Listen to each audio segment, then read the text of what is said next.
morning, afternoon, evening, wherever you are, and welcome to Global Atheist News Roundup, dateline 12th of October 2024.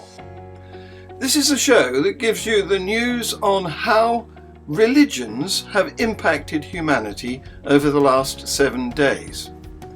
This week's headlines: Jews are leaving London.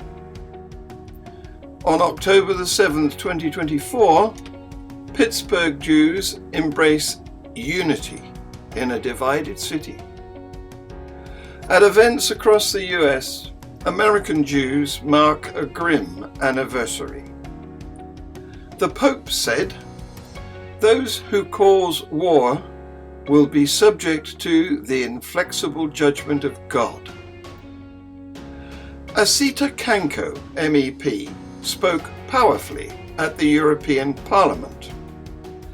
The Middle Eastern war was analysed by Jewish commentator Eylon Levy. Hundreds of children were rescued from abusive Islamic charity homes in Malaysia. 51% of Switzerland voted yes in the referendum to ban Islamic face coverings. Religious privilege in equality law must end, the NSS tells the EHRC. The Evangelicals for Harris anti-Trump Billy Graham ad prompts a threat of a lawsuit. Here is the news in detail. Weekly pro-Palestine parades has made London dangerous for Jews. See this video. For nearly a year now, I've been scared.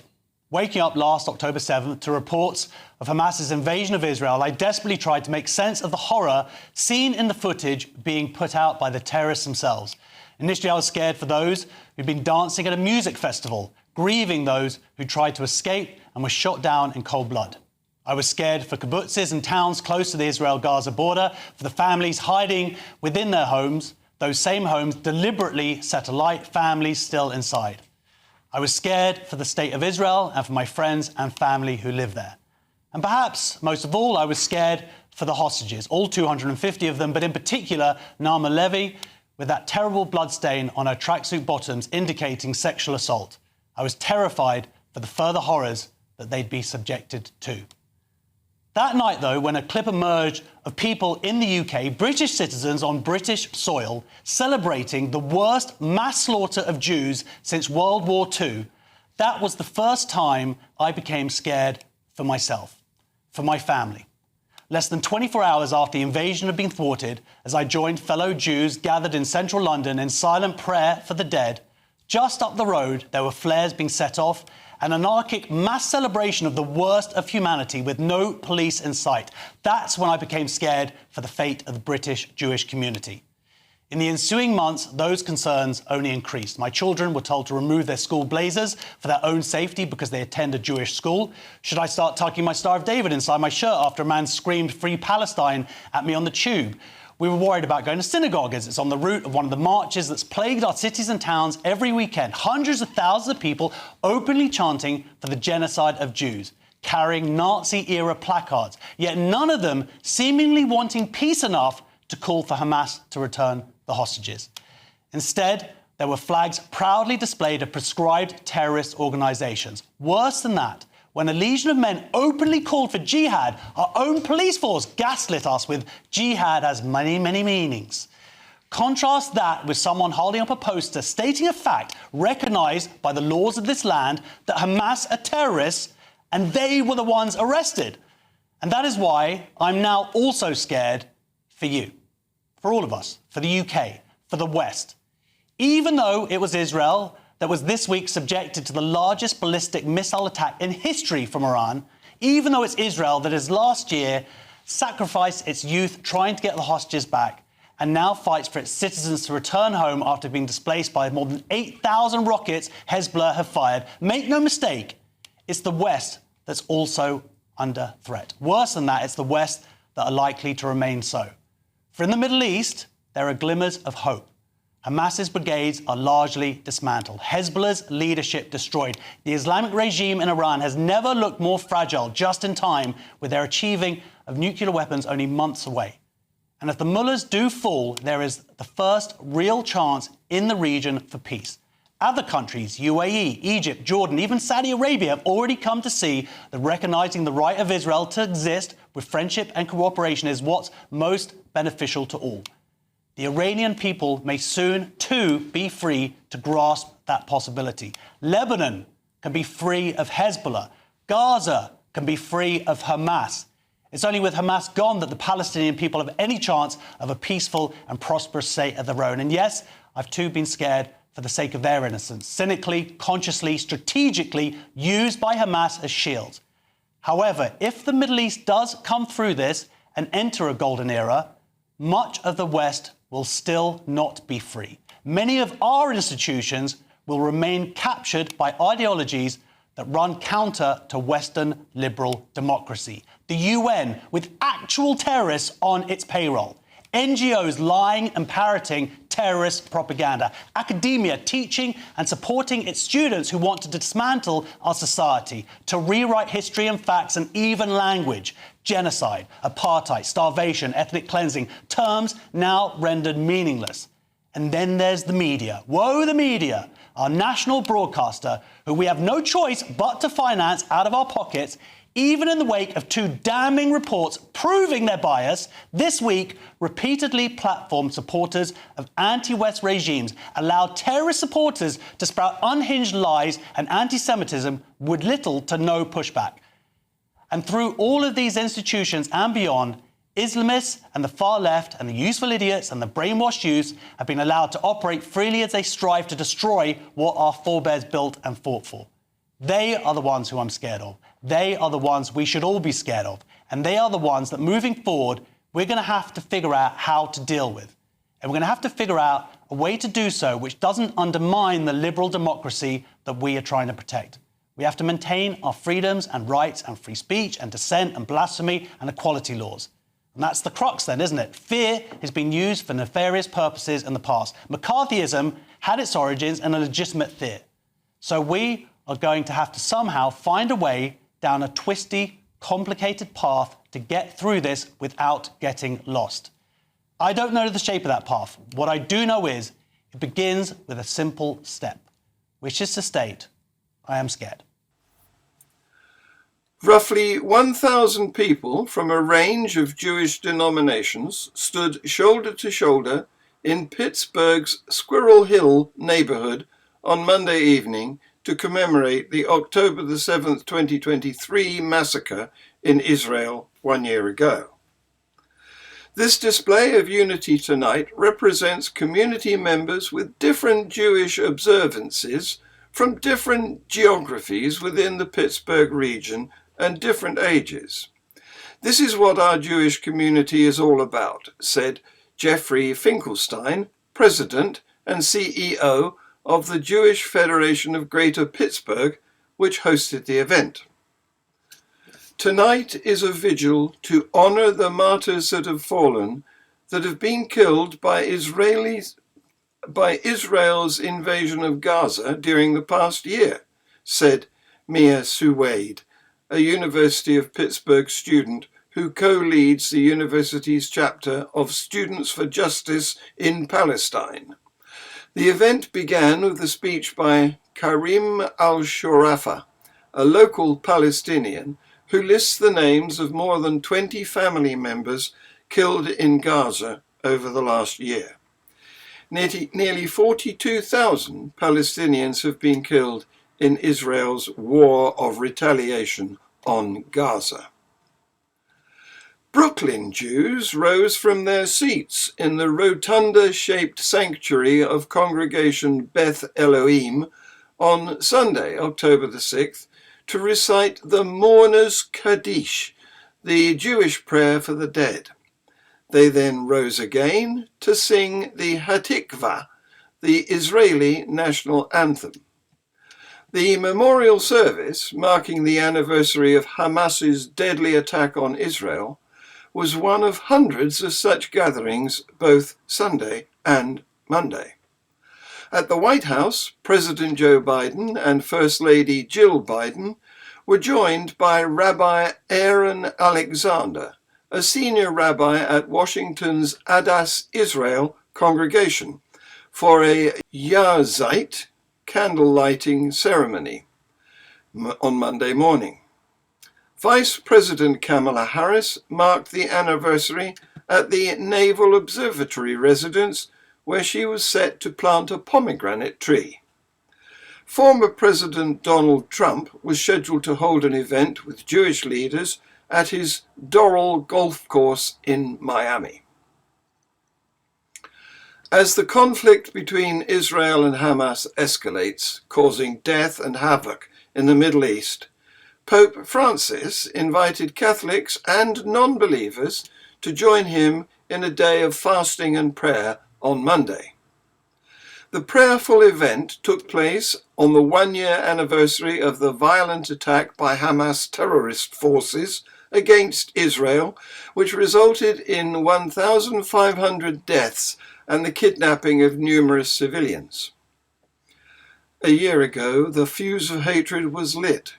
It did not splutter, but exploded into a spiral of violence, Pope Francis wrote in a letter addressed to Catholics living in the Middle East.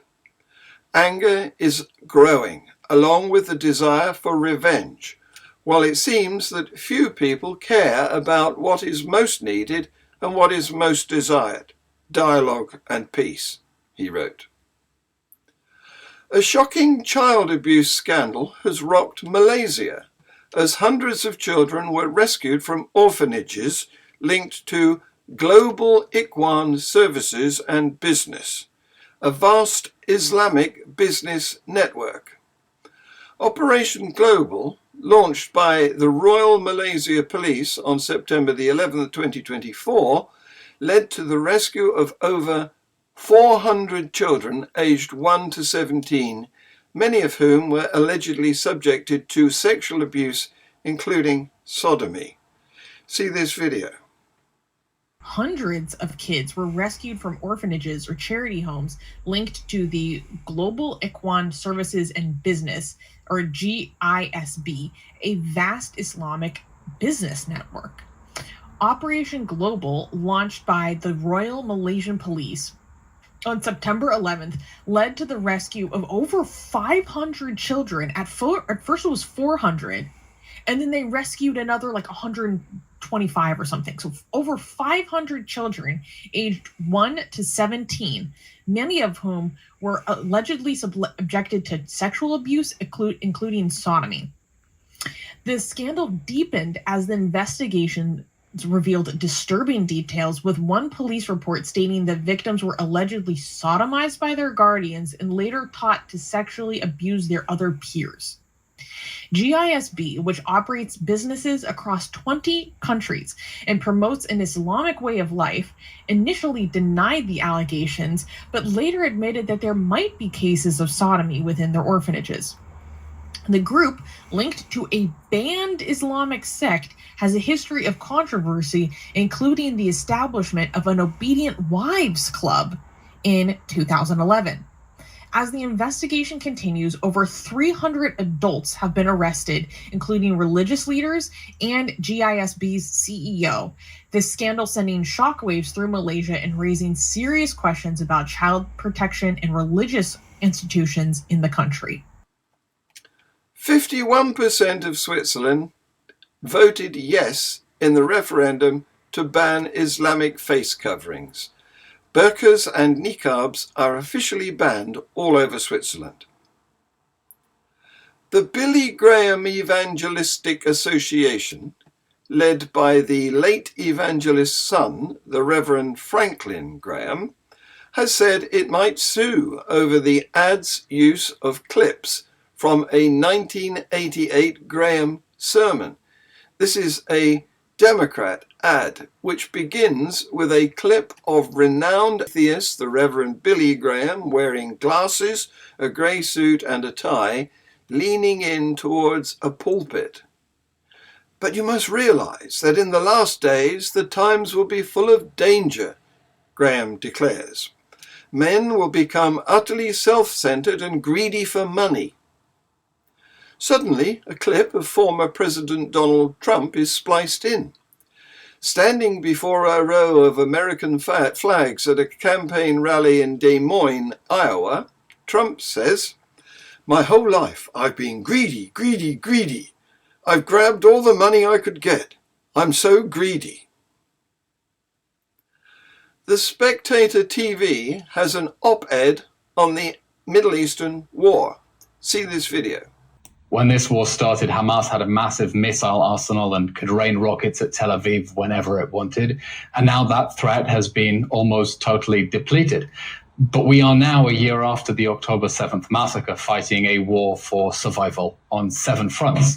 The war that Hamas started on October 7th continued the next day with Hezbollah in Lebanon that joined in the fighting with thousands of rockets, the Houthis from Yemen, Iranian militias in Syria and Iraq, Palestinian terrorists in the West Bank, and 2 massive ballistic missile attacks from Iran as well. So Israel now finds itself really at a crunch where the threats that it had allowed to grow up on its borders, thinking we can deter them, we can contain them, our enemies would have to be crazy to start a war with us.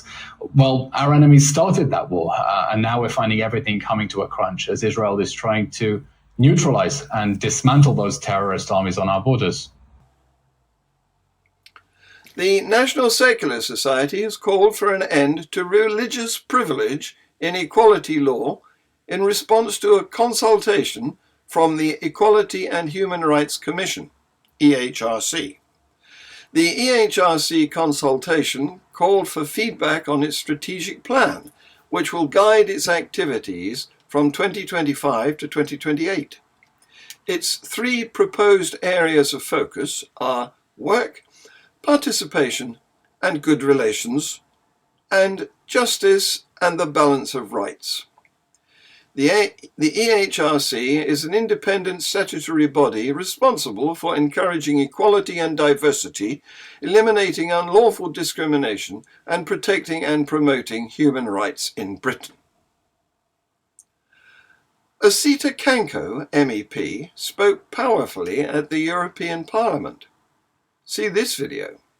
What's going on in the Middle East today is nothing new unless we are blind. Didn't we see the explosion in the port of Beirut? Where were we when the rockets fired by Hezbollah were threatening families and communities? Iran has never hidden its intentions.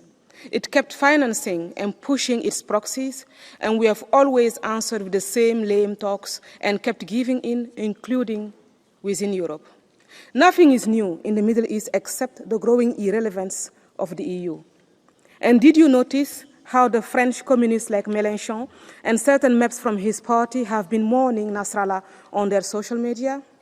They should know that Nasrallah's final exit is an opportunity to rebuild Lebanon, free from Hezbollah, free from corruption, dedicated to the Lebanese population. An opportunity to build a new Middle East without Hezbollah, without Hamas, without a destructive, powerful Iran, without radical Islam and brutal anti-Semitism. It is an opportunity for a safer world, including our home, Europe. Thank you. Following this news, Tercia and I will be chatting with Seth Garron, a genomics researcher in diseases and developing drugs to treat them. You can join in by text. This has been Global Atheist News. Please like, subscribe and share. Thank you for watching.